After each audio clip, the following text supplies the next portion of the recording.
أعوذ بالله من الشيطان الرجيم. بسم الله الرحمن الرحيم، والصلاة والسلام على أشرف الأنبياء والمرسلين، نبينا وحبيب قلوبنا أبي القاسم محمد. اللهم صل على محمد وآل محمد وعلى آله الطيبين الطاهرين وأصحابه المنتجبين. Brothers and sisters in Islam, Assalamu alaikum wa rahmatullahi wa barakatuh. عظم الله أجورنا وأجوركم بمصاب أبا عبد الله الحسين. May Allah amplify your and our reward in the morning of Imam Hussein alayhi salam. Before we begin, brothers and sisters, may I ask you to please move forward so that latecomers can have space in the back.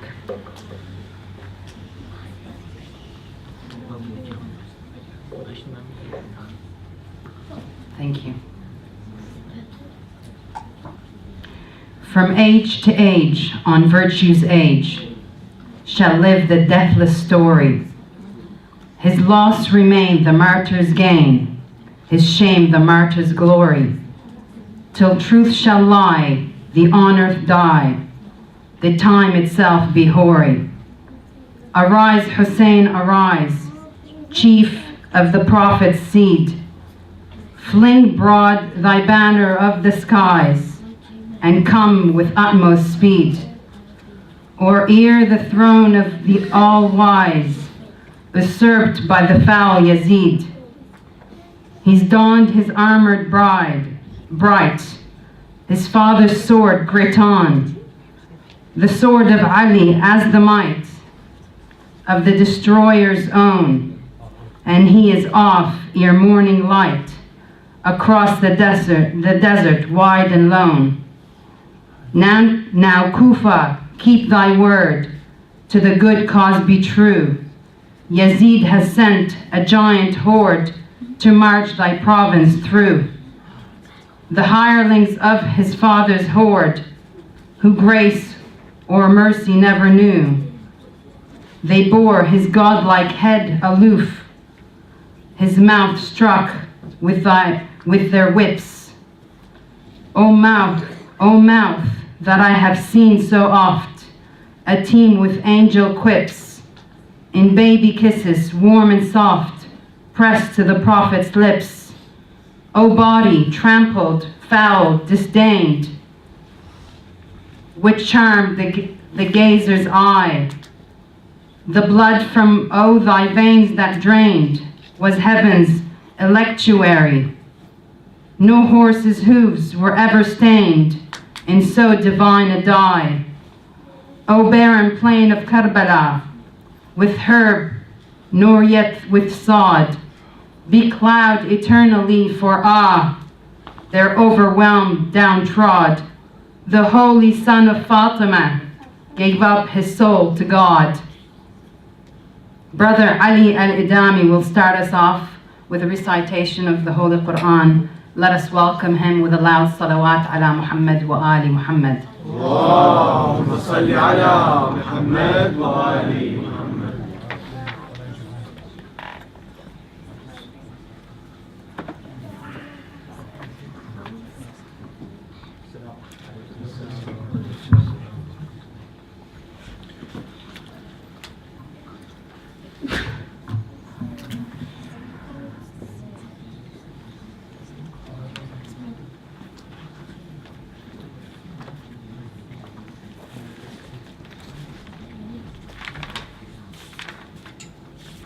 اللهم صل على محمد وآل محمد.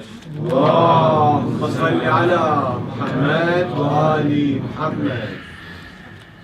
الثانية غفر الله لكم. اللهم صل على محمد وآل محمد. على حب الحسنين الثالثة بأعلى أصواتكم. اللهم صل على محمد وآل محمد. أعوذ بالله من الشيطان الرجيم.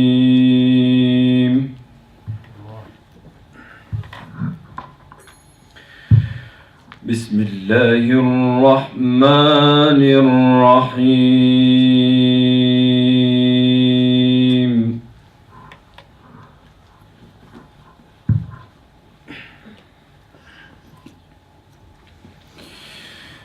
آمنوا بالله ورسوله وأنفقوا مما جعلكم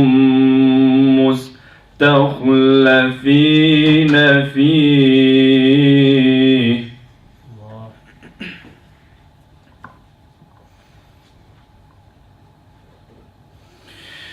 فالذين آمنوا منكم وأنفقوا لهم أجر كبير.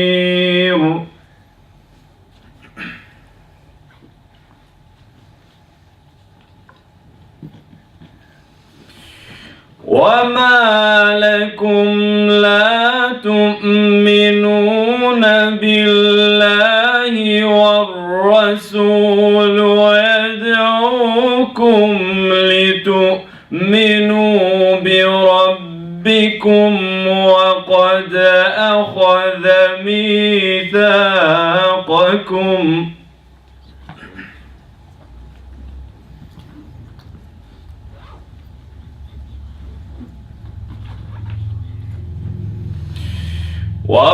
والرسول يدعوكم لتؤمنوا بربكم وقد أخذ ميثاقكم إن كنتم مؤمنين.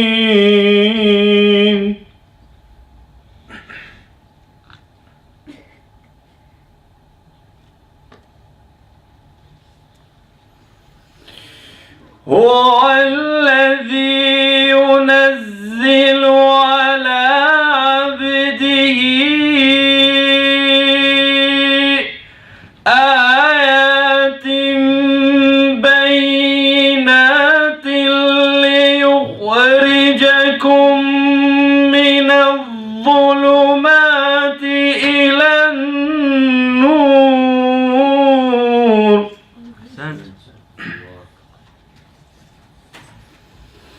وإن الله بكم لرؤوف رحيم.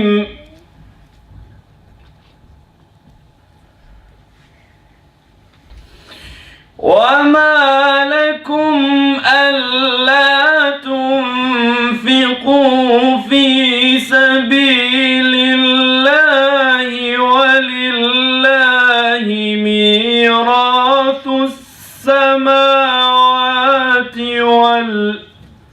والأرض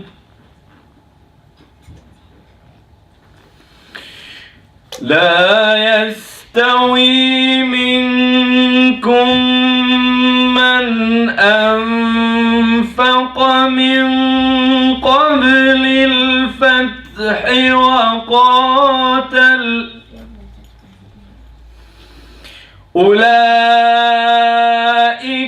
أعظم درجة من الذين أنفقوا من بعد وقاتلوا وكلا وعد الله الحسنى والله بما تعملون خبير.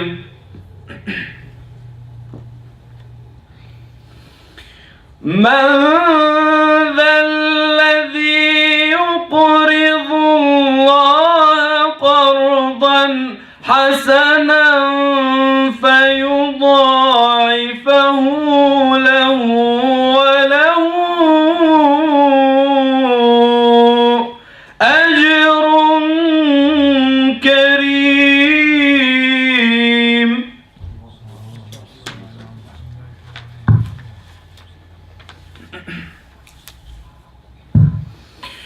يوم ترى المؤمنين والمؤمنات يسعى نورهم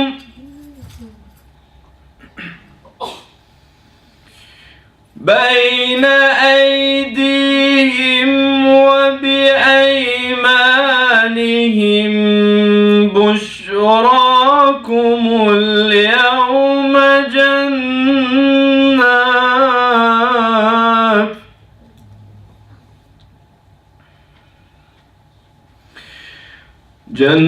جنات تجري من تحتها الأنهار خالدين فيها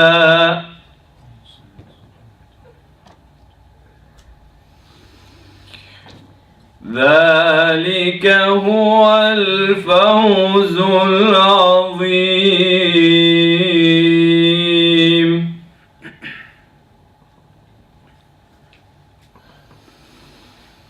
يوم ترى المؤمنين والمؤمنات يسعى نورهم بين أيديهم وبأيمانهم بشراكم اليوم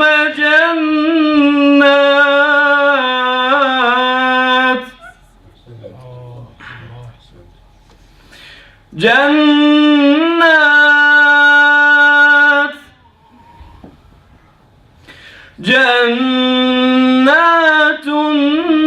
تجري من تحتها الأنهار خالدين فيها ذلك هو الفوز العظيم.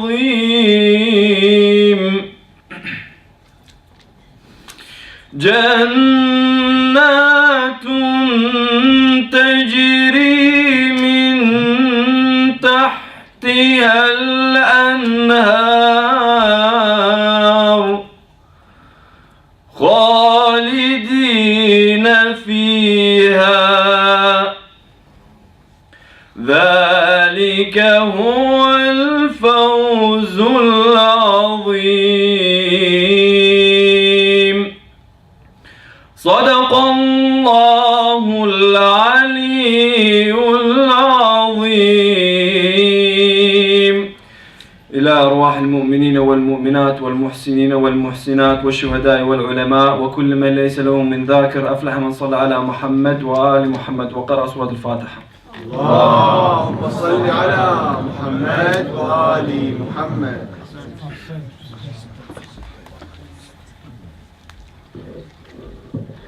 Thank you, Brother Ali, for that beautiful recitation. I have seen nothing but the beauty of God. After the massacre of Karbala, Sayyida Zainab alayhi salam functioned as the model of defiance against oppression and injustice. When the tyrannical Umayyad governor, Ubaydullah ibn Ziyad, exalted by the vision of the heads of the martyrs on the spears, approached her and said, "Look what God has done to your brother and to the family of the Prophet for not acknowledging the power, the throne of Yazid. Sayyida Zainab, with her head held high, in patience and in full submission to Allah subhanahu wa ta'ala, said, I have seen nothing but the beauty of God. Brother Hussein al-Asadi will now recite further reminders of the day of Ashura for us in Arabic. May we join, welcome him with a loud salawat ala Muhammad wa ali Muhammad. اللهم صل على محمد وآل محمد.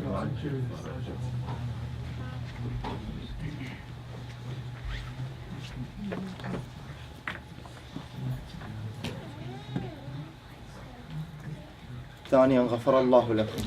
اللهم صل على محمد وآل محمد. ثالثا لتعجيل فرج صاحب العصر والزمان بأعلى أصواتكم. اللهم صل على محمد وآل محمد. صلى الله عليك يا مولاي يا أبا عبد الله. صلى الله عليك يا ابن رسول الله.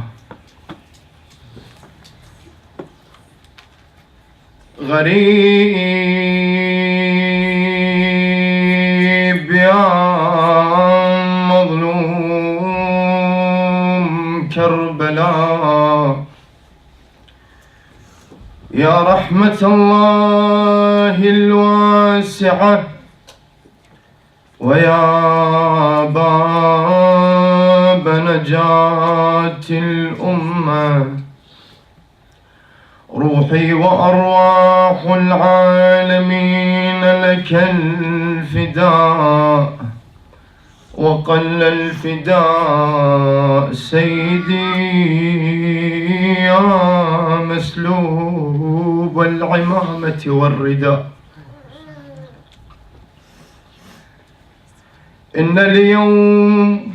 إن يوم الطف يوما كان للدين عصيبا، لم يدع للقلب مني في المسرات نصيبا. لعن الله رجالا أدركوا في الدين غصوبا، أسلموا لما عجزوا فلما قدروا شنوا حروبا. منع المناسك أن يؤديها بمنى فكان قضاؤها الطف،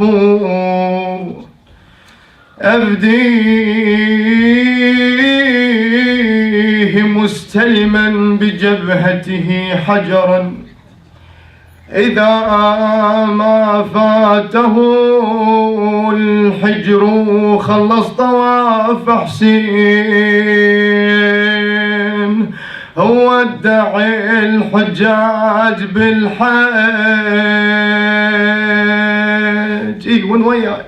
خلص طواف حسين وادعي الحجاج بالحج،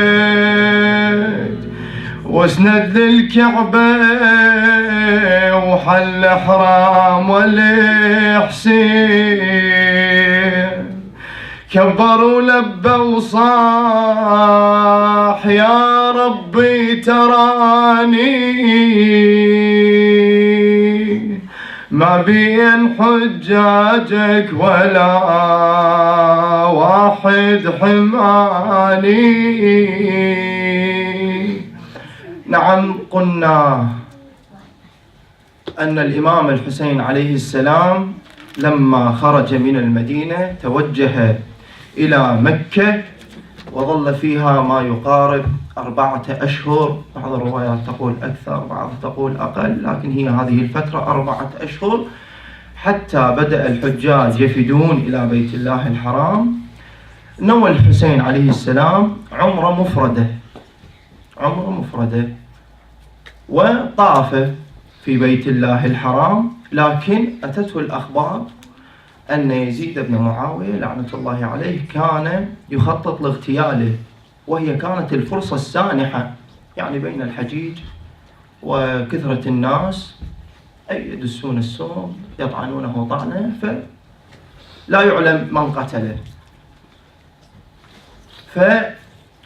فخطب الإمام الحسين بالناس، أحل حرامه وخطب بالناس، وكان هناك الكثير من الناس وهم يعلمون أن الإمام الحسين رافض قضية بيعة يزيد بن معاوية، فقال: الحمد لله ما شاء الله ولا قوة إلا بالله وصلى الله على رسوله وسلم. خط الموت على ولد آدم مخط القلادة على جيد الفتاة، وما أولهني إلى أسلاف اشتياق يعقوب ليوسف. الحسين ينعى نفسه، الخطاب واضح: وما أولهني إلى أسلاف اشتياق يعقوب إلى يوسف. وإحنا كلنا نعرف أنه نبي الله يعقوب بكى على ابنه يوسف حتى بيضت عيناه، يعني كان اشتياق عظيم كبير. وما أولهني اشتياقا إلى أسلافي اشتياق يعقوب إلى يوسف، وخير لي مصرع أنا لاقيه كأني بأوصالي يتقطعها عسلان الفلوات بين النواويس وكربلاء. عسلان الفلوات يعني الوحوش تقطع أوصال الحسين، وحاشا للوحوش البرية أن تقترب من أوصال الأنبياء أو أوصياء الأنبياء، ولكن قصد الإمام الحسين الوحوش البشرية اللي ما عندهم لا رأفة ولا رحمة، اللي تشوفهم على مر الزمان لا يعرف طفل كبير صغير امرأة عاجز، ما يعرف، عنده منهج القتل. وكأني بأوصالي تقطعها عسلان الفلا بين النواويس وكربلاء، فيملأن منها أكراشا جوفا وأجربة سغبا. أجربة يعني قراب السيف هو القراب، وأجربة جمعها وأجربة سغبا. لا محيص عن يوم خط بالقلم، رضا الله رضانا أهل البيت، نصبر على بلائه ويوفينا أجورنا أجور الصابرين. لن تشذ عن رسول الله لحمته. احنا لحمة رسول الله، احنا ما نتغير عن هذا الطريق اللي مشى فيه رسول الله واختاره الله عز وجل للرسالة المحمدية، فسوف نتابع وسوف نكون على هذه الرسالة.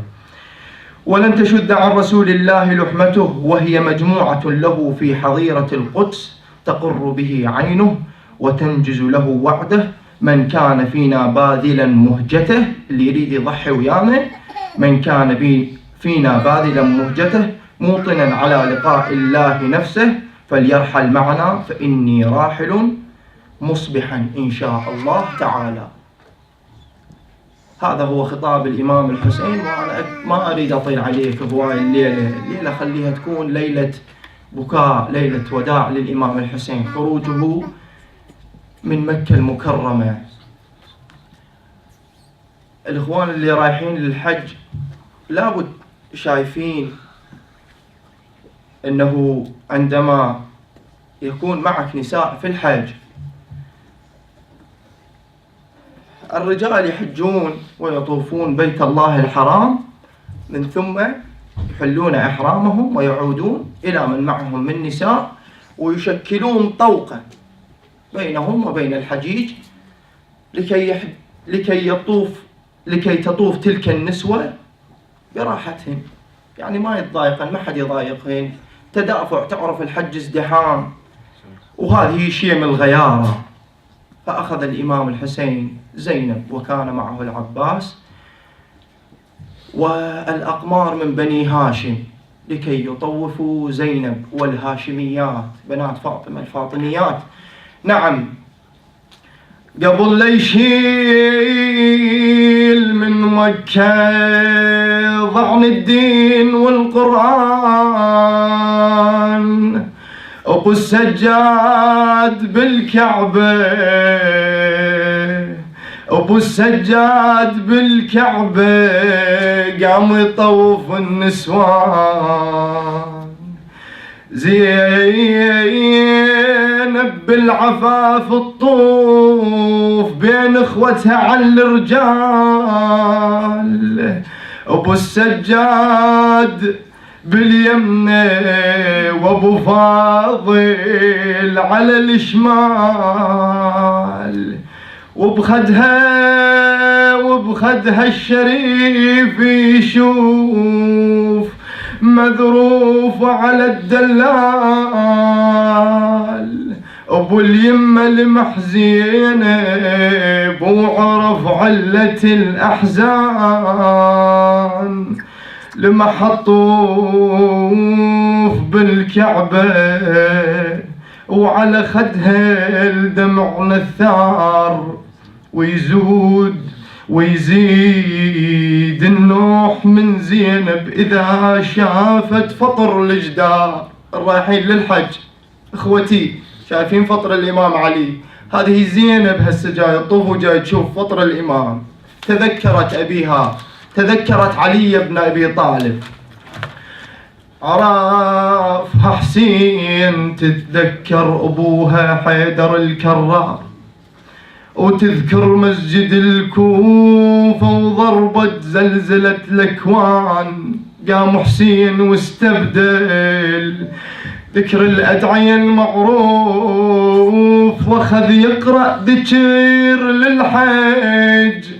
ذكر للحج الأكبر من فصل الطفوف، شلون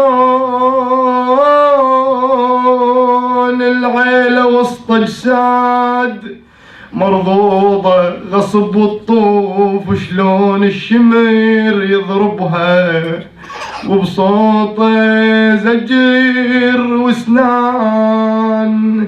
شي يقلها حرامي ثوبي البالي والتقصير قطع الراس، وانا جسمي الصفا يا اختي والمروة جسم عباس، ولازم تضربين اشواط بين اجسادنا عنوة. سبحان الله، ترى هاي المسافة بين جسد الامام الحسين والعباس نفس المسافة بين الصفا والمروة، ولازم تضربين اشواط بين اجسادنا يا اختي. شتقول له هي تعرف ما راح تقدر تبقى ويا الحسين. تقول له انا زينب وحيرني زماني،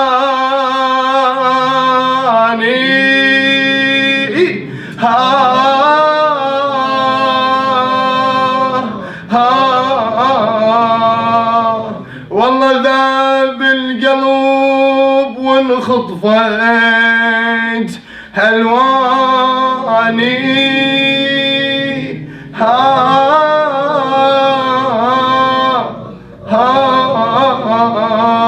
بعد شو تقول له انا زينب اللي يحجون عني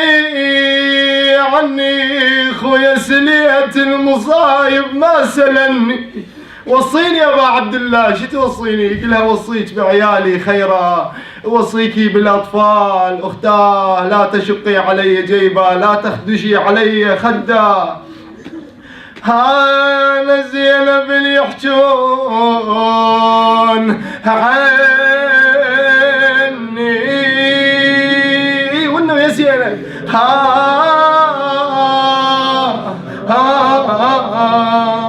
اي والله سليت المصايب ما سلني.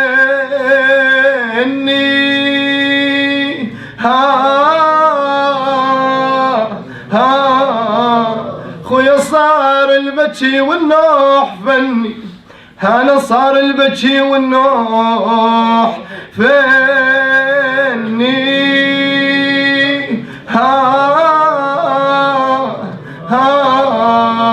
بس أنا يا أخوي رايحة عنك مغصوب ومو بيدي، والله مو بيدي أبو علي. تقول لا تقول ما عندك مروة، خويا لا تقول ما عندك مروة، ولا تقول ضيعت الأخوة. أنا ماخوذة يا خوي قوة، أنا ماخوذة يا خوي، هي أنا ماخوذة يا خوي قوة.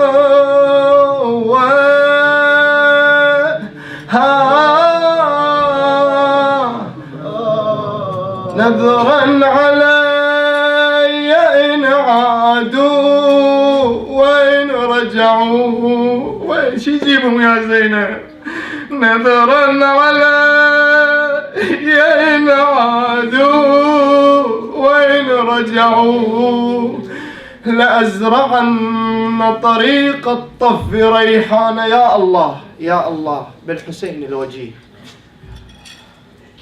وجده وأبيه وأمه وأخيه والتسعة المعصومين من بنيه، فرج عنا يا الله، لا تخرجنا من هذه الدنيا حتى ترضى عنا.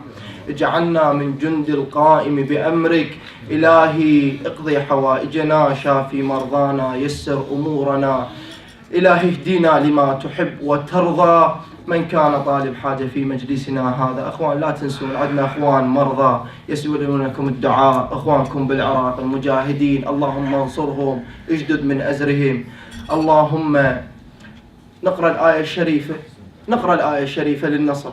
أمن يجيب المضطر إذا دعاه ويكشف السوء، أمن يجيب المضطر إذا دعاه ويكشف السوء، أمن يجيب المضطر إذا دعاه ويكشف السوء، أمن يجيب المضطر إذا دعاه ويكشف السوء، أمن يجيب المضطر إذا دعاه ويكشف السوء. يا الله باسمك العظيم الأعظم الأعز الأجل الأكرم، فرج عنا هذه الغمة يا الله.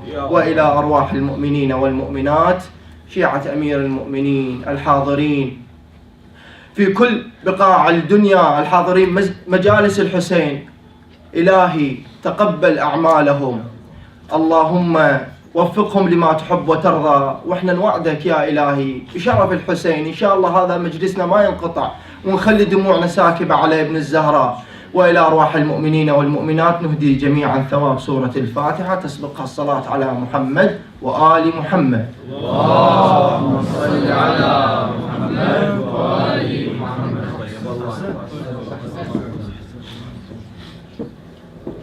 Thank you, Brother Hussein, for that heartfelt recollection. أعوذ بالله من الشيطان الرجيم. بسم الله الرحمن الرحيم. نحن نقص عليك نبأهم بالحق إنهم فتية آمنوا بربهم وزدناهم هدى.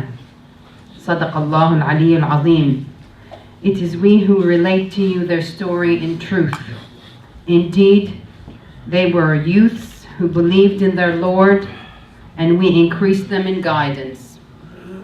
We have been reminding ourselves of the immense impact that the young people had in the Battle of Karbala.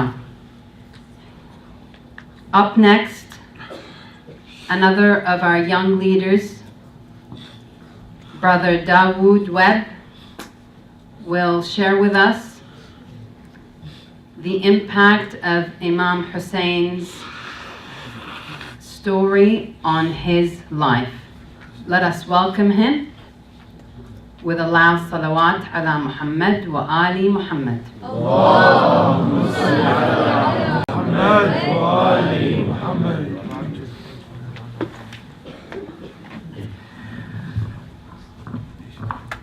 Bismillahirrahmanirrahim. Alhamdulillahirrahmanirrahim. Wassalatu wassalam. Brothers and sisters, salawat. اللهم صل على محمد وآل محمد. Dear respected brothers and sisters, Assalamu alaikum wa rahmatullahi wa barakatuh. وعليكم السلام ورحمة الله وبركاته.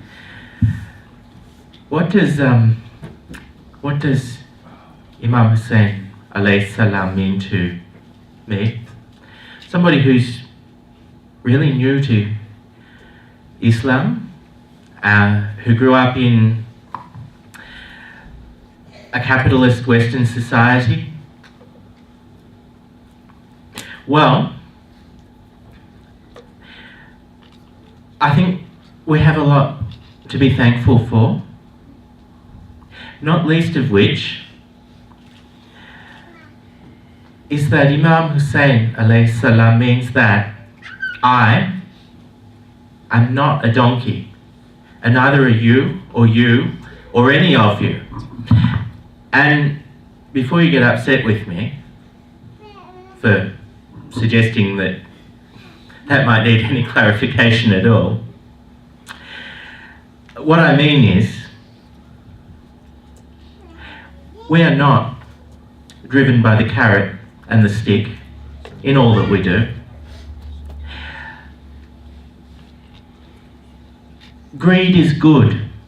Many of you might be familiar with this quote from Gordon Gekko, a famous American capitalist from Wall Street.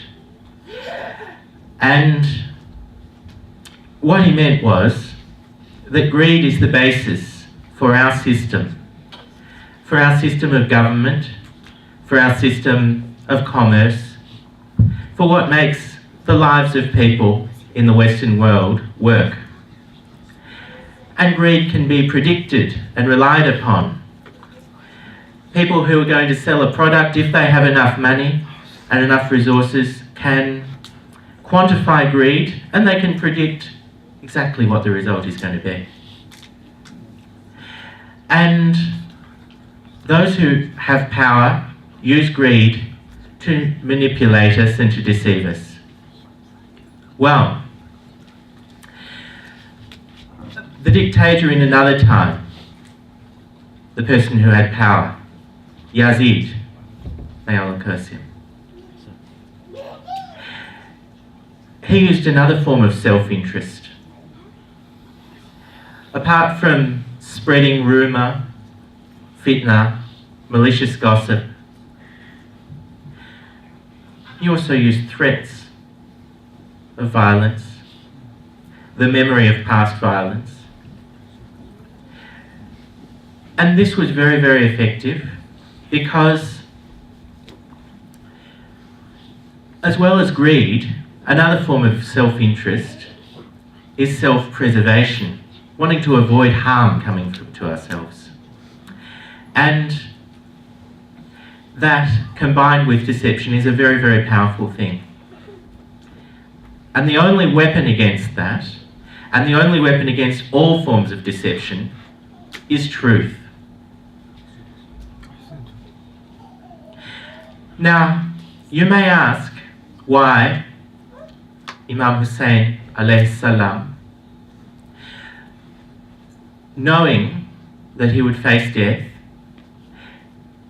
didn't run from it, didn't take the very logical, very tempting view that if I retreat now, if I back down, there will be another opportunity. There will be time. I can gather a bigger army. I can fight these people and I can kill them. Well, brothers and sisters, another quote from Bertrand Russell. He said, "War does not determine who is right, only who is left." And indeed, if Imam Hussein alayhi salam had followed that course of action, had backed down, he would not have defeated the deception. And he knew this very well. The people who he gathered together were from all walks of life. They were not all great warriors, though every one of them had courage. They ranged from small children to adults, and apparently even people up until their 90s. It's been described as the largest gathering in one place of true Muslims until that time. And it would not surprise me in the slightest if it remains to this day the largest gathering of Muslims, of true Muslims. And what that achieved, the effect was something like, well, when we go to protests in Australia, we have a knitting group who go along to challenge the authorities, to say, look, if you've got a problem with these normal people who are expressing themselves, I'm going to sit here and be an old lady knitting, and you can have a problem with me as well. So, what does Imam Hussein mean to me? Truth and courage and the ability to stand up and say, look, if you're going to oppress people who are powerless, if you are going to deceive people who are easily deceived, because I mean, probably the majority of the people fighting against Imam Hussein alayhi salam had been deceived. Some were fools. But if you're going to oppress people and deceive people, then you can oppress and deceive me first, and I will render visible your falsehood.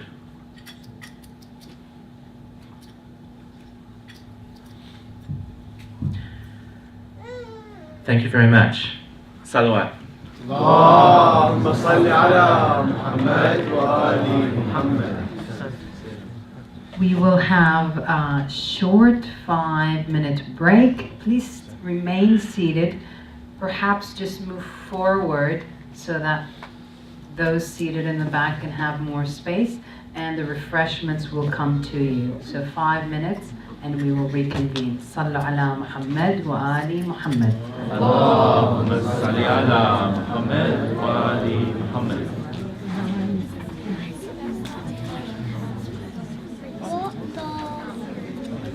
What are you doing there?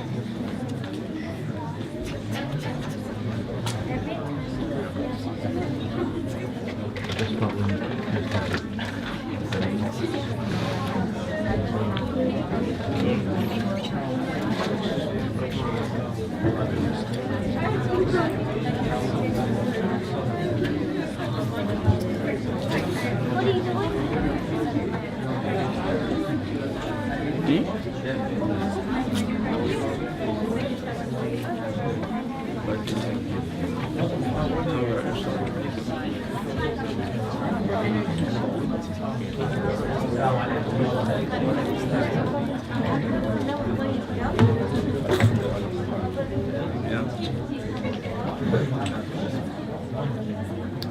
Papa.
If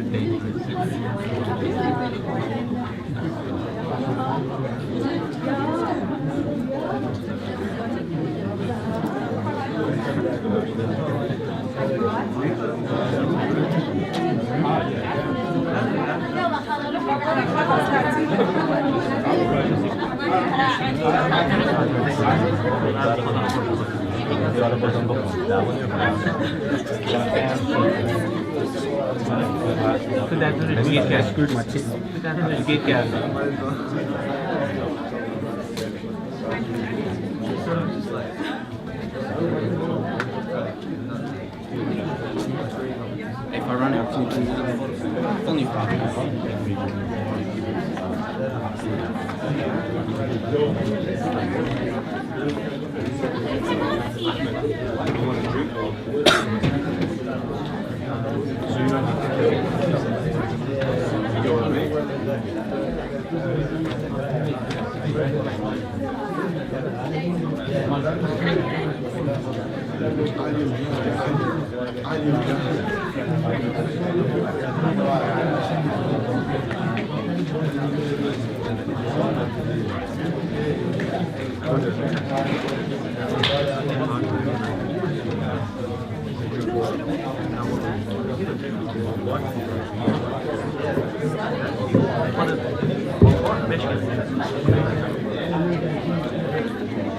صلوا على محمد وآل محمد. اللهم صل على محمد وآل محمد.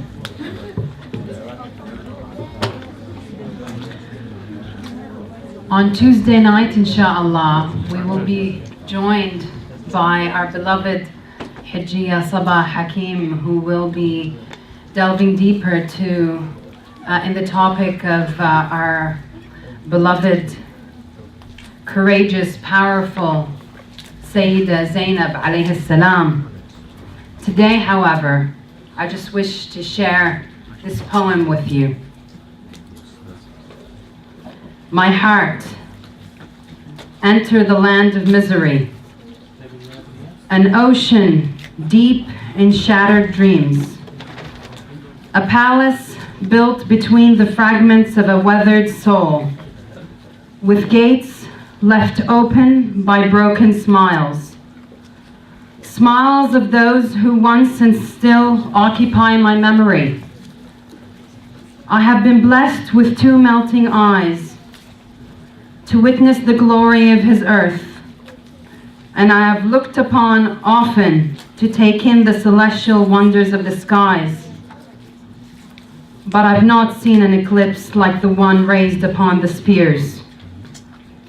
The night reflected in his long gone eyes, my forlorn guides from Karbala, seeing them narrate a silent story, like the fully fledged petals that caress the supple branches of summer, narrating how they come to bloom in the painful cold of winter.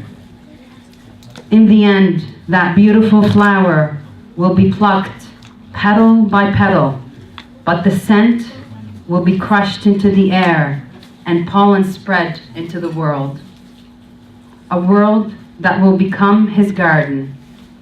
Like seeds, teardrops will grow into men, men of all colors, unified under his dome, embracing it, just as I embraced his chest and neck like a mother, like his mother. I held him strong. He stood an unshakable mountain, and like a laden cloud I wrapped around and found home at the peak of my despair, content with what the Lord had bestowed upon us, but saddened by the nature of man and his actions towards the manifestations of beauty. My brother was beautiful, and in his death I saw nothing but beauty. We are grateful to be joined once again by our esteemed speaker, Sayyid Ahmed Hakim, for our main talk this evening, which will be on the topic of arrogance. We would like to welcome him with a very loud salawat ala Muhammad wa ali Muhammad. اللهم صل على محمد وآل محمد.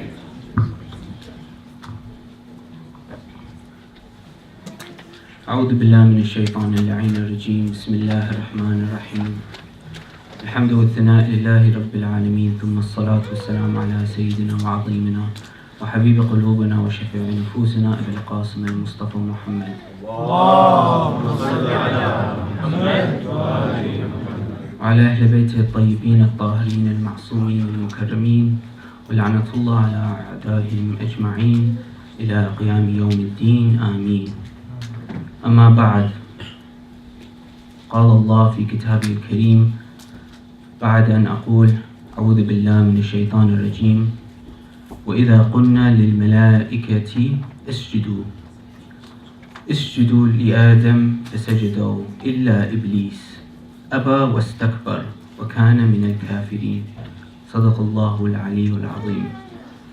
In the hastening in the return of our Imam, can we please have a loud salawat ala Muhammad wa ali Muhammad. اللهم صل على محمد وآل محمد. Before I begin my talk, I came across a hadith today by Imam Ja'far al-Sadiq in the book Thawab al-A'mal by Shaykh al-Saduq radiyallahu an, where Imam al-Sadiq says, or he asks one of his companions, do you sit together and speak about us or remember us? So when you get together, like a majlis like this, do you remember us and speak about us? The man said, may I be your sacrifice? Yes, we do. So the Imam immediately said, I love your gatherings. Keep our religion alive. May Allah have mercy on those who keep our religion alive. Allah will forgive the sins of those who mention us, listen to us, and cry for us with a tear even as small as the wing of a fly, even if their sins are greater than the foam in the seas. اللهم صل على محمد وآل محمد. And may I add, those tears, if you look at the context and how he says things like, and listens to us, the context of those tears are sincere tears, not crocodile tears.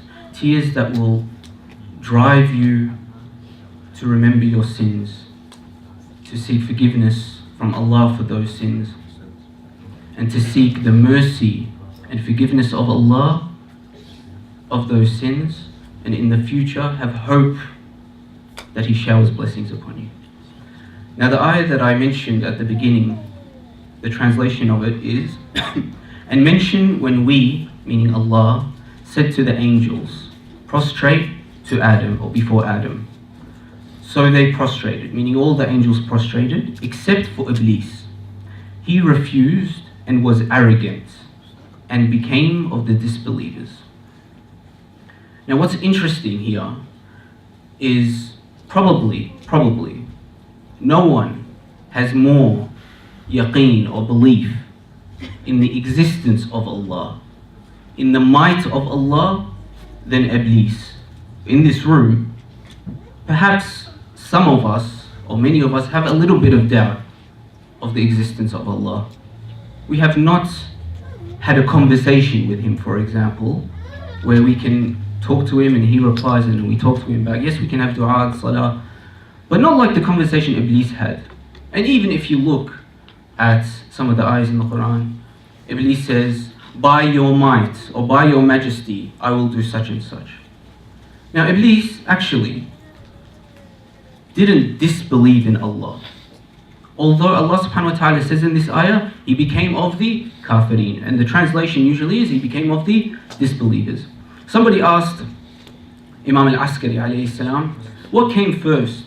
Was it disbelief, kufr, or was it shirk? So the Imam replied, he said, what came first in fact was disbelief. Because Iblis, the first example that we have in the story of Bani Adam, the first example is Iblis. And he didn't put a partner with Allah subhanahu wa ta'ala. What he did was he became of the disbelievers. But before he became a disbeliever, the condition was he refused to prostrate and he became arrogant.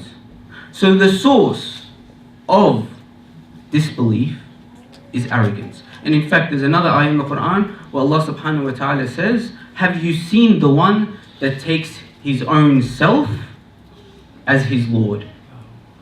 So in fact, arrogance, if you look at the translation of arrogance, actually in Arabic it comes from the root word Karbala, which on one hand means hard, on the other hand it means big, and on the other hand means exaggeration. So you put all them together, it's a hard-headed person who thinks so highly of himself that it is completely exaggerated. And this was Iblis. This was Iblis. Now, the problem is with Iblis, is he now being an outcast, cursed, every time we begin a lecture, we seek refuge in Allah from shaitan. Now, just like many of us who lived in the days of Jahiliyyah, you don't want to be a Jahil by yourself. You want to bring your friends with you. When you want to get in trouble, when you get in trouble at high school, for example, you immediately say, but he was with me, or he did it too, because it's very daunting to go into the principal's office by yourself. So what shaitan does is now his mission is, I will misguide all of mankind now and bring them down with me. You want me to prostrate to this person? He's the cause of my downfall, therefore I will bring them all down with me. So what shaitan does, and this is the best tool of shaitan, in ayah, in ayah 8, in surah 8, ayah 48, shaitan says, Allah describes what shaitan says, or actually Allah just describes, وَإِذَا زَيَّنَ لَهُمْ الشَّيْطَانَ أَعْمَالَهُم. And remember when shaitan beautifies the deeds of people. Yazayyan, it comes from the word zina. When somebody adorns themselves, for the females, if they put makeup, they put earrings and whatnot, this is called zina. They're beautifying themselves. What shaitan does is for our actions, meaning the sins, he beautifies them as well. What do I mean? For example, the mushrikeen, or the hypocrites actually even. The hypocrites, what they used to do is anything that they didn't sit well with them, they would start saying that the Prophet, this is wrong, and they'd justify to themselves to sound that it's right. For example, when they were going to war, they would come up with any excuse possible. For example, I have a family to feed. I have, for example, a lot of cattle. I'll give you a really good example. In the time of Imam al-Hussein, there was a companion, alayhi salam. There was a companion who came up to Imam al-Hussein and he started telling him about a dream he had where Amir al-Mu'minin alayhi salam came and picked up dust on this very land. And so when he saw Imam al-Hussein alayhi salam on the plains of Karbala, he said, I had this dream. So Imam al-Hussein asks him, he says, so are you with us or are you against us? Are you one of my supporters? He says, I'm neither with you or against you. I believe in your imamat, but I can't fight with you because I have a son that is just getting to the age where he can start working. So I can't leave him right now. Imam al-Hussein alayhi salam, see how he justifies it. See how he justifies leaving haqq for batil. So Imam al-Hussein says, you know what? It's better for you. He didn't sit and try to argue with him. When somebody just follows his own desires, comes up with any excuse, when you talk with someone, they'll bring any excuse, that they're not going to change. Imam al-Hussein alayhi salam, what does he say to him? He says, it's better for you to run very far away from this land. Run very far away from this land. Because if you hear the cries of the children of Bani Hashim and you do not come and support us, hell is promised for you. So it's better.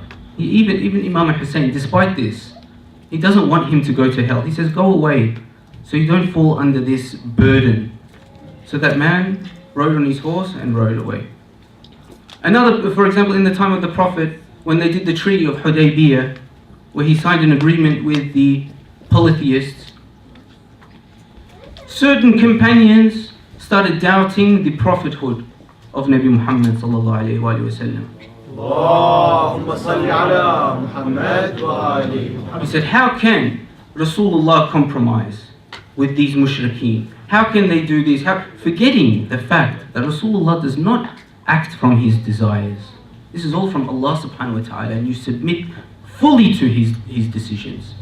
So they question it, and they believe they are correct because shaitan is beautifying what they are saying.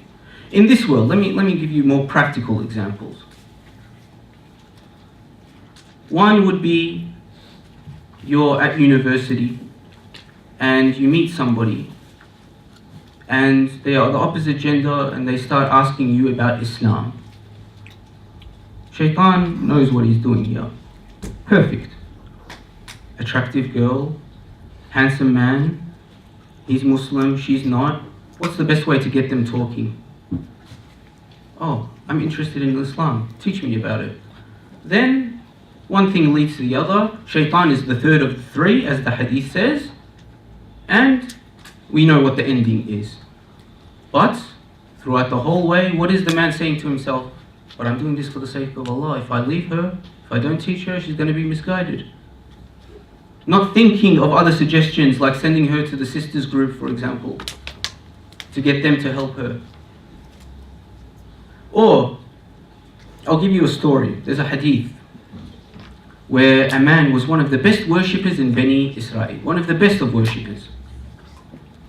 He never got involved in the affairs of the dunya. But shaitan did not like this, so he tried to find a way to misguide him. So what did he do? Shaitan then made a little grunt, and all his little shayateen came along. You know, there's not more than one shaitan, there's many shayateen. So they came along, and he asked them, how are we going to misguide this person? One person says, I know how. One shaitan says, I know how. Shaitan says, how? He says, through women. He says, this is not going to work, go away. This guy's not interested in women. Another shaitan comes along, he says, through drinks and alcohol. He says, he's never touched it in his life. How are you going to convince him? Go away. Another shaitan comes and he says, through al-birr, through righteousness. Shaitan says, you are the master of this, go to him. So he came down in the form of a man, of a worshipper, of a slave of Allah. He looked, the clothes, the libas of a worshipper. He came, and while that man from the Bani Israel was praying, he prayed beside him. And when that man went to rest, the shaitan kept praying. When that man went to sleep, the shaitan kept praying. So the man comes and he says to the shaitan in the image of a worshipper, he says, oh, slave of Allah, how do you do it? I can't stay up that long. How do you do this? So the shaitan stayed quiet. He asked the second time, he stayed quiet. He asked the third time, the shaitan said, there is a sin that I committed once, and every time I remember it, it gives me motivation to keep praying. So this worshipper who's never had any experience in sin, never known the difficulties of repentance, he says, teach me about this sin so that I also may get motivation to keep praying. The shaitan says, there's a lady in this town. Go to her and ask to see her and enjoy her. Give her 2 dirhams, enjoy your time with her. So the man says, I don't have 2 dirhams actually. So the shaitan lifts his leg up and he gives him 2 dirhams. He says, go. So the man goes, he asks the town people, where is this lady? And so the people, they know that this lady is not of the good, moral people in their eyes. So they say, why is this man asking for this lady? Oh, perhaps he wants to guide her. So they show him the way. Eventually he finds her. He knocks on the door. She opens the door. He comes in. She sits down, confused as to why a man in such clothing with the marks of a worshipper on his forehead has come to see her. He takes the 2 dirhams and he throws it to her. And he says, stand up and come.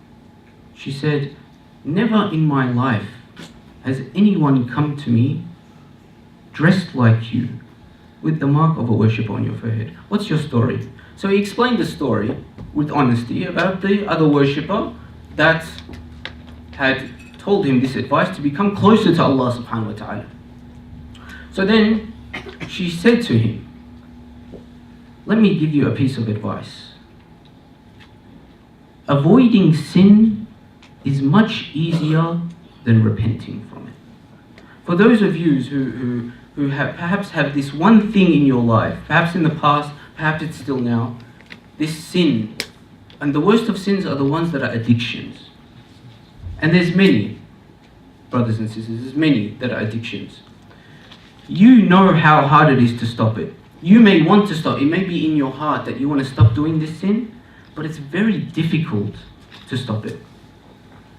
Now, obviously, this lady who has bad reputation, with the experience that she has had, perhaps she was a repenter and trying to free herself from this situation. So she gives him this advice and says, this man that came to you, it's impossible that he's a worshipper of Allah. It must be someone in the form of a worshipper, but in reality it's a devil. So leave from here. So the man left. That night, that lady died. And on her door was written, beware of this lady. She is from the inhabitants of paradise. Now, the people in the village were confused. This lady, she is known to be doing such and such actions. What's this written on her door?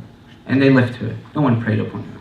Then it was revealed unto one of the prophets of that village to go, by Allah subhanahu wa ta'ala, to go and pray over her, for she has been granted paradise because she saved one of my servants from sin.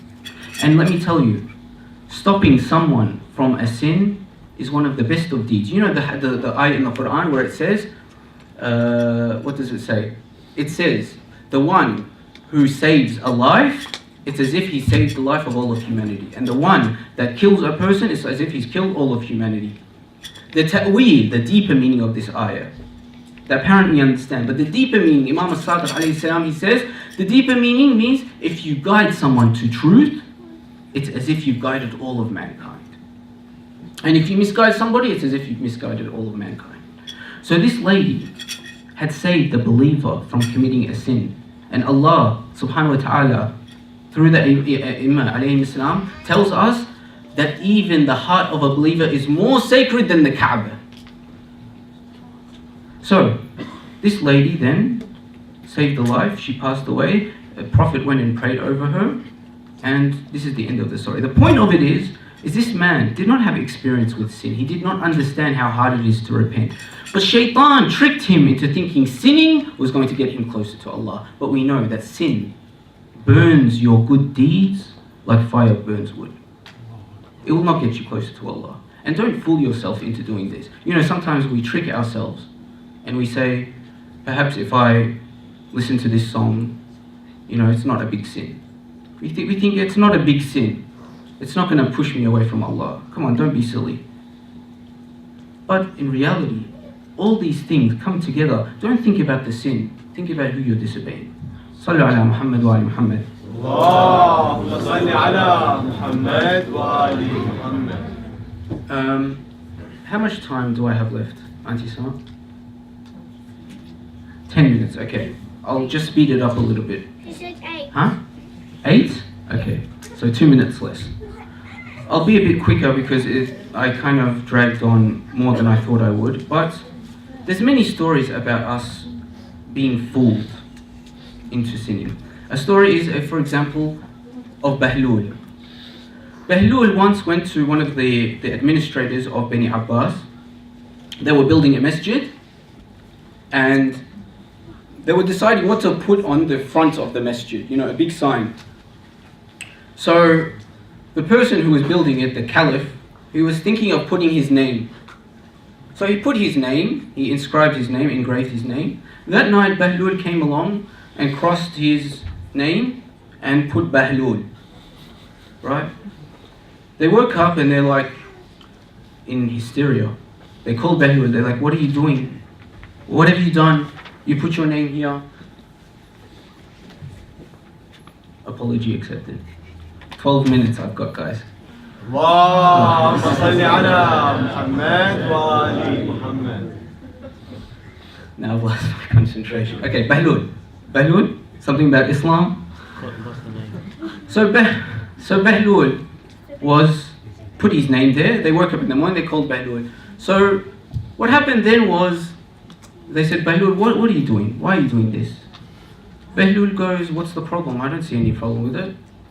I didn't like your name there, so I put my name there. They go, but you have no right to put it here. And then he asks, what right do you have to put your name there? He says, I'm the one that ordered that this masjid be built. So he said, and what is the benefit of putting your name? So he tried to justify this, the caliph, he says, you know, because every time somebody comes in, I want them to remember my name and read Surah Al-Fatiha on my behalf. So Behlul says, okay, so we'll unscratch your name, we'll write it again, and we'll put your name and Behlul. So he says, no, but you didn't help in this.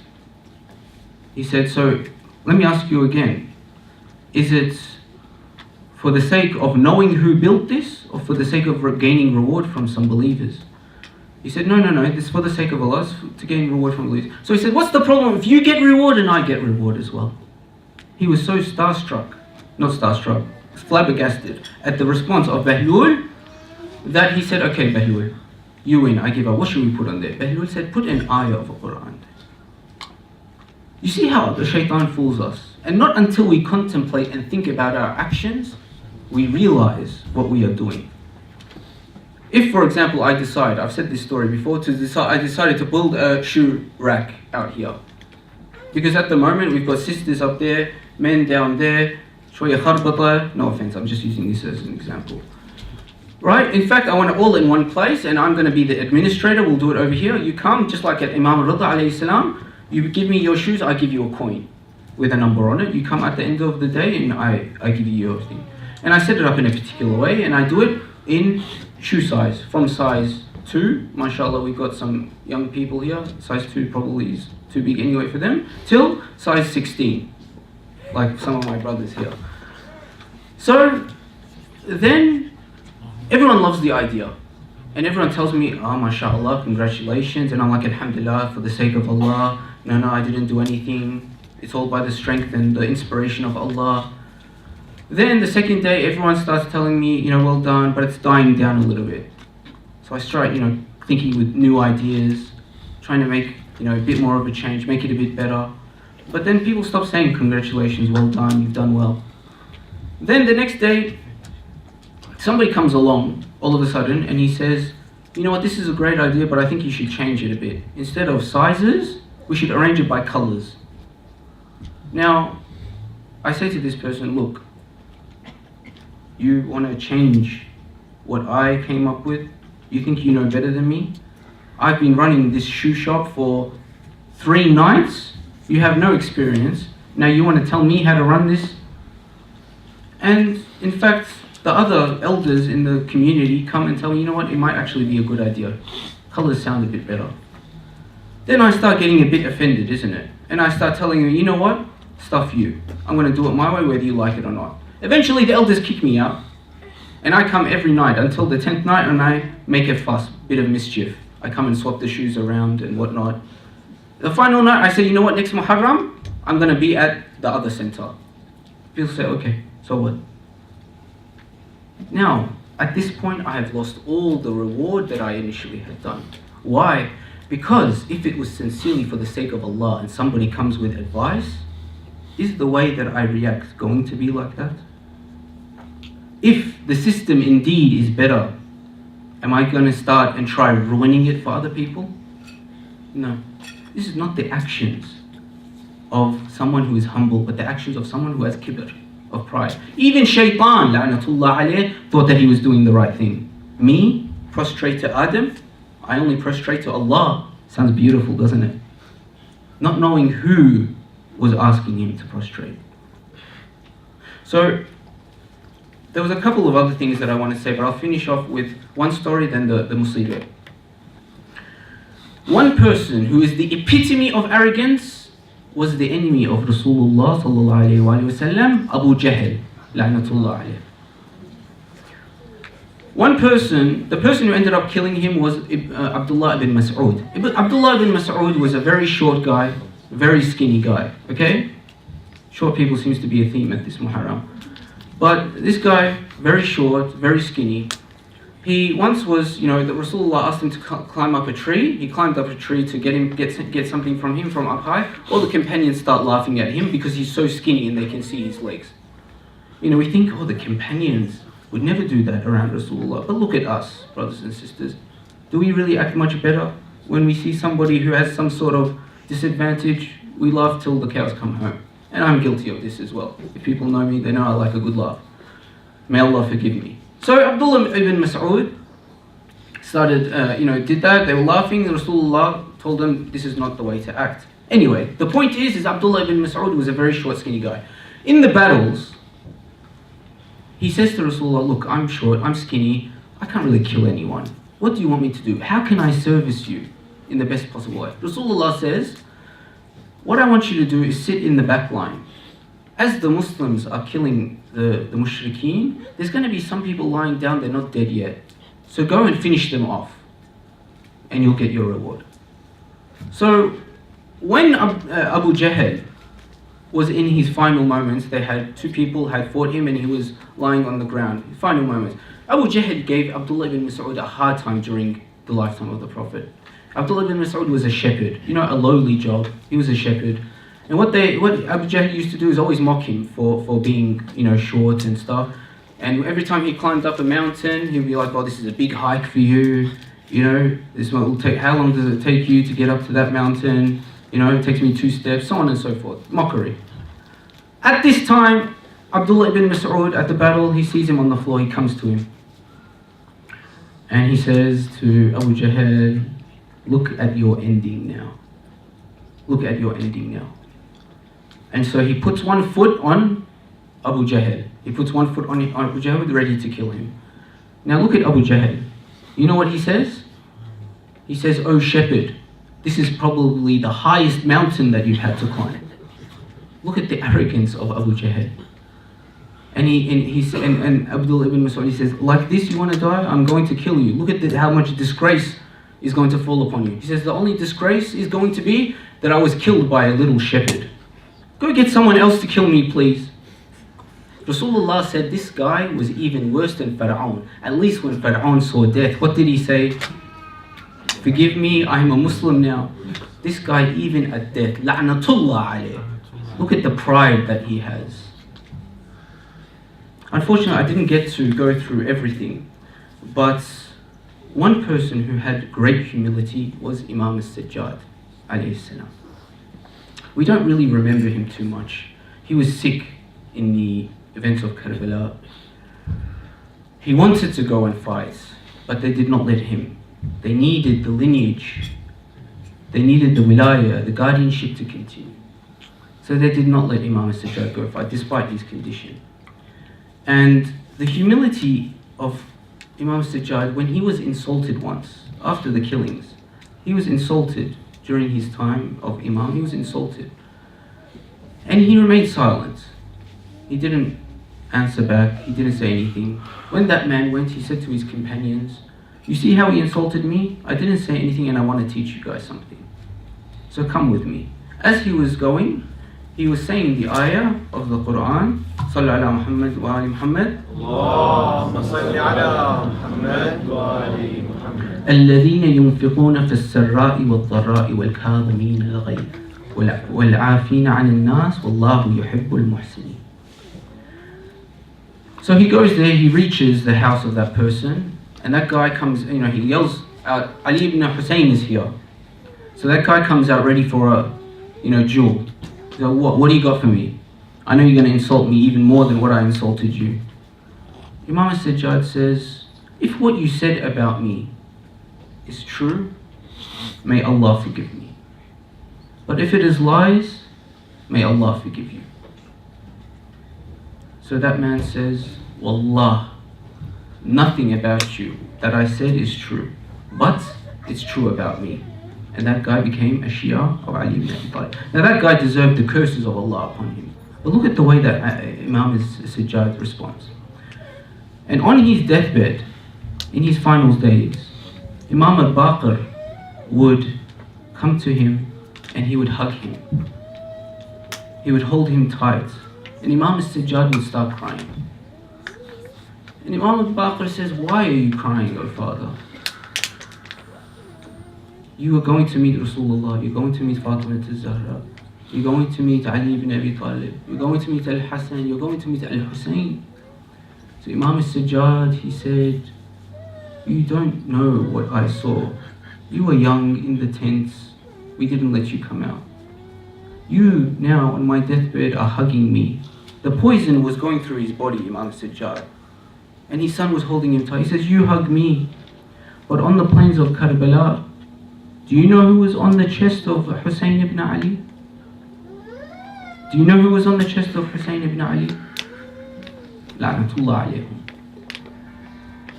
So, he passed away, and Imam al-Baqir did the ghusl, and there was 2 marks on his body. One mark was on his back. This mark was because of all the food that he used to carry at night to feed the people. The bags were so heavy that it would make a mark on his back. However, there was another mark closer to his neck. When they asked, what is this mark, to Imam al-Baqir alayhi salam, Imam al-Baqir says, this was the marks of the chains that they used to drag him to Sham. May Allah curse them. Now, brothers and sisters, this is the humility of Imam al-Sajjad alayhi salam. And we complain about everything, isn't it? Today I had an accident where perhaps I dislocated my knee. And the thought came to my head, you know, I shouldn't come here, I should go to the doctors, I should rest. But Imam al-Sajjad had the toughest job in the world. Sayyida Zainab had the toughest job in the world after the death of Imam al-Hussein alayhi salam. But find me one hadith where they complained. Find me one hadith where they left their duties. Inna lillahi wa inna ilayhi raji'un. Wa sayalamu alladhina zalamu ayyu munqalibin yanqalibun. رحم الله من قرأ سورة الفاتحة مع الصلوات على محمد وآل محمد. اللهم صل على محمد وآل محمد.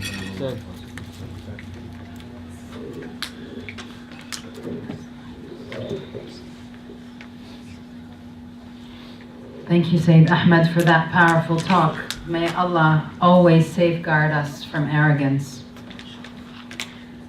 Sayyida Zainab functioned as the protector of Imamate following the massacre of Karbala. And when the governor of Kufa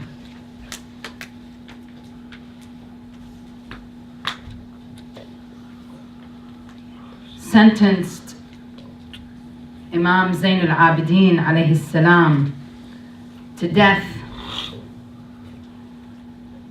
her nephew Imam Zain al-Abidin, the son of Imam Hussein, to death, she flung herself onto him in a protective embrace and yelled, "By God, I won't let go of him. If you are going to kill him, you must kill me alongside him." Moved by Zainab's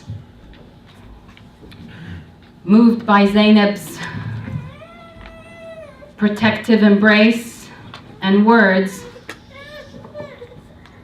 Imam Zain al-Abidin's captors spared his life. And her courageous action served to be the pivotal point that safeguarded and preserved the lineage of the Ahlul Bayt. May Allah's blessings be upon you, Sayyida Zainab, the daughter of the lady Fatima al-Zahra, Sayyidat Nisa al-Alameen. Up next, we have Brother Ali al-Musawi, who will share with us a piece of poetry. Let us welcome him with a loud salawat ala Muhammad wa ali Muhammad. اللهم صل على محمد وآل محمد. recite a salawat for the hastening of the reappearance of the Imam of all time. اللهم صل على محمد وآل محمد. Assalamu alaikum, brothers and sisters. It's the month of Muharam, the month of the martyrdom of Rasulullah's beloved, the month of Al Umayyah's true colors were uncovered. It's the month of the tragedy of Imam al-Hussein, a man whose teachings are for us to retain. It's the month of remembrance, of commemoration, a time of reflection and deep lamentation. It's a time where we gather together and shed our tears, an annual custom that's been ongoing for thousands of years, never to be forgotten and for generations being told. Ever wonder why the story of Karbala never seems to get old? Why every time we hear it, it's as though we see a new scene unfold? Because Karbala's battle was not like any other. It was a battle a son would be told to join by his mother. And above that saying, she'd be willing to give more than one had she bore another. A battle wherein the Sabaya were dragged across the sands. A battle in which Abbas lost his hands. Why? Because Al-Hussein refused to give allegiance to the accursed Yazid, a man whose greed no one and nothing could feed, a man undeserving of even being called a man. How very befitting of a descendant of Bani Umayyah's clan. He was taught not to have mercy on any man whose ideas differ, with the proof being Abbas's mutilated body lying alongside the river. They thought they could extinguish the light of truth, treading on his holy body with their horses' hooves, not knowing that their efforts were indeed gone to dust.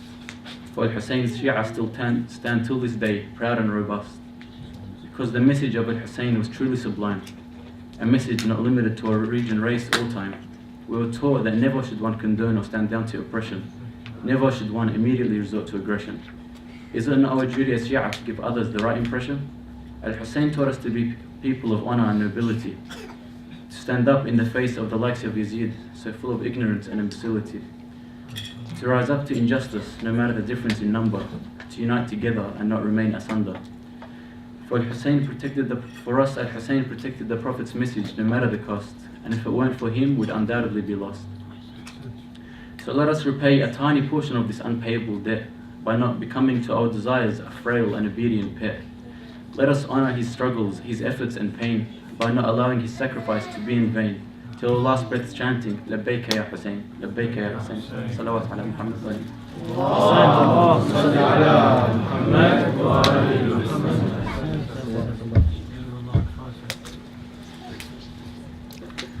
Let us thank Brother Ali once again with a loud salawat ala Muhammad wa ali Muhammad. اللهم صل على محمد وآل محمد. We'll conclude tonight's program with ziyarah once again by Brother Hashim Fakhruddin. We convene again tomorrow evening with Maghrib prayers at 7:50 inshallah. If we could have Brother Hashim, and if we could turn towards the Qibla. صلوا على محمد وآل محمد. اللهم صل على محمد وآل محمد.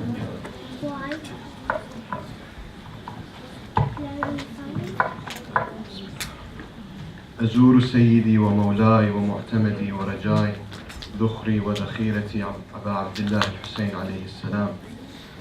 بسم الله الرحمن الرحيم. Just before I start, if we could have a brother and a sister pass out turab and tissues, because there will be a sajda at the end of the dua, inshallah. صلوا على محمد وآل محمد. اللهم صل على محمد وآل محمد. بسم الله الرحمن الرحيم. السلام عليك يا أبا عبد الله، السلام عليك يا ابن رسول الله، السلام عليك يا خيرة الله وابن خيرته، السلام عليك يا ابن أمير المؤمنين وابن سيد الوصيين، السلام عليك يا ابن فاطمة سيدة نساء العالمين، السلام عليك يا ثار الله وابن ثاره والوتر الموتور، السلام عليك وعلى الأرواح التي حلت بفنائك، عليكم مني جميعا سلام الله أبدا ما بقيت وبقي الليل والنهار. يا أبا عبد الله، لقد عظمت الرزية وجلت وعظمت المصيبة بك علينا وعلى جميع أهل الإسلام، وجلت وعظمت مصيبتك في السماوات على جميع أهل السماوات، فلعن الله أمة أسست أساس الظلم والجور عليكم أهل البيت، ولعن الله أمة دفعتكم عن مقامكم وأزالتكم عن مراتبكم التي رتبكم الله فيها، ولعن الله أمة قتلتكم، ولعن الله الممهدين لهم بالتمكين من قتالكم. برئت إلى الله وإليكم منهم ومن أشياعهم وأتباعهم وأوليائهم. يا أبا عبد الله، إني سلم لمن سالمكم وحرب لمن حاربكم إلى يوم القيامة. ولعن الله آل زياد وآل مروان، ولعن الله بني أمية قاطبة، ولعن الله ابن مرجان، ولعن الله عمر بن سعد، ولعن الله شمراء، ولعن الله أمة أسرجت وألجمت وتنقبت لقتالك. بأبي أنت وأمي لقد عظم مصابي بك، فأسأل الله الذي أكرم مقامك وأكرمني أن يرزقني طلب ثارك مع إمام منصور من أهل بيت محمد صلى الله عليه وآله. اللهم اجعلني عندك وجيها بالحسين عليه السلام في الدنيا والآخرة. يا أبا عبد الله، إني أتقرب إلى الله وإلى رسوله وإلى أمير المؤمنين وإلى فاطمة وإلى الحسن وإليك بموالاتك وبالبراءة من قاتل ونصبك لك الحرب، وبالبراءة من أسس أساس الظلم والجور عليكم، وأبرأ إلى الله وإلى رسوله من أسس أساس ذلك وبنى عليه بنيانه وجرى في ظلمه وجوره عليكم وعلى أشياعكم. برئت إلى الله وإليكم منهم، وأتقرب إلى الله ثم إليكم بموالاتكم وموالاة وليكم، وبالبراءة من أعدائكم والناصبين لكم الحرب، وبالبراءة من أشياعهم وأتباعهم. إني سلم لمن سالمكم وحرب لمن حاربكم وولي لمن والاكم وعدو لمن عاداكم. فأسأل الله الذي أكرمني بمعرفتكم ومعرفة أوليائكم ورزقني البراءة من أعدائكم أن يجعلني معكم في الدنيا والآخرة، وأن يثبت لي عندكم قدم صدق في الدنيا والآخرة، وأسأله أن يبلغني المقام المحمود لكم عند الله، وأن يرزقني طلب ثار مع إمام هاد ظاهر ناطق بالحق منكم. وأسأل الله بحقكم وبالشأن الذي لكم عنده أن يعطيني بمصابي بكم أفضل ما يعطي مصابا بمصيبته، مصيبة ما أعظمها وأعظم رزيتها في الإسلام وفي جميع السماوات والأرض. اللهم اجعلني في مقامي هذا ممن تناله منك الصلوات والرحمة ومغفرة. اللهم اجعل محياي محيا محمد وآل محمد، ومماتي ممات محمد وآل محمد. اللهم إن هذا يوم تبركت به بنو أمية وابن آكلة الأكباد اللعين ابن اللعين على لسانك ولسان نبيك صلى الله عليه وآله في كل موطن وموقف وقف فيه نبيك صلى الله عليه وآله. اللهم لعن أبا سفيان ومعاوية ويزيد بن معاوية عليهم منك اللعنة أبد الآبدين. وهذا يوم فرحت به آل زياد وآل مروان بقتلهم الحسين صلوات الله عليه. اللهم فضاعف عليهم اللعن منك والعذاب الأليم. اللهم إني أتقرب إليك في هذا اليوم وفي موقفي هذا وأيام حياتي بالبراءة منهم واللعنة عليهم وبموالاة لنبيك وآل نبيك عليه وعليهم السلام. اللهم لعن أول ظالم ظلم حق محمد وآل محمد وآخر تابع له على ذلك. اللهم لعن العصابة التي جاهدت الحسين وشايعت وبايعت وتابعت على قتله. اللهم لعنهم جميعا. السلام عليك يا أبا عبد الله وعلى الأرواح التي حلت بفنائك. عليكم مني سلام الله أبدا ما بقيت وبقي الليل والنهار، ولا جعله الله آخر العهد مني لزيارتكم جميعا. السلام على الحسين وعلى علي بن الحسين وعلى أولاد الحسين وعلى أصحاب الحسين. السلام على الحسين وعلى علي بن الحسين وعلى أولاد الحسين وعلى أصحاب الحسين.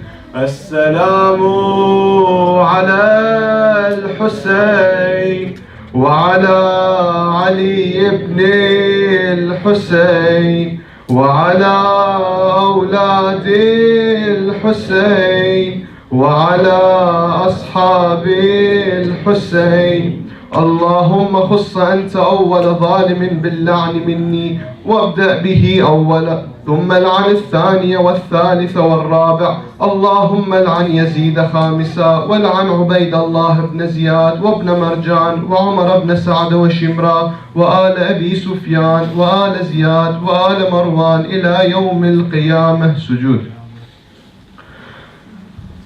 اللهم لك الحمد حمد الشاكرين لك على مصابهم، الحمد لله على عظيم رزيتي. اللهم ارزقني شفاعة الحسين يوم الورود، وثبت لي قدم صدق عندك مع الحسين وأصحاب الحسين الذين بذلوا موهجهم دون الحسين عليه السلام. وآخر دعوانا أن الحمد لله رب العالمين، وصلى الله على محمد وآل بيته الطيبين الطاهرين. اللهم صل على محمد وآل محمد.